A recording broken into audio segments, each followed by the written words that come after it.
Supreme court P T I وکلا کی عمران خان سے فوری ملاقات کی استدعا مسترد چیف جسٹس پاکستان یحییٰ افریدی کی سربراہی میں 2 رکنی بینچ نے کیس کی سماعت کی۔ تحریک انصاف کے رہنما لطیف کھوسہ کی بانی سے ملاقات کی استدعا پر حکومت کو کل کے لیے نوٹس جاری کر دیا گیا۔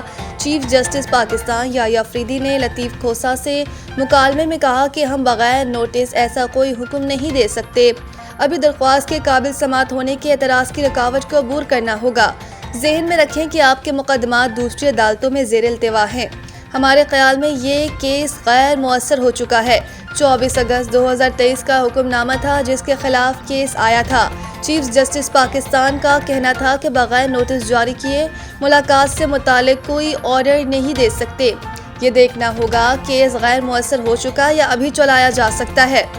دوران سماعت وکیل لطیف کھوسہ نے موقف اختیار کیا کہ مجھے موکل سے ملاقات کی اجازت دی جائے، جس پر چیف جسٹس نے کہا کہ کل ملاقات سے متعلق بھی فیصلہ کریں گے۔ بعد ازاں سپریم کورٹ نے کیس کی سماعت کل تک ملتوی کر دی۔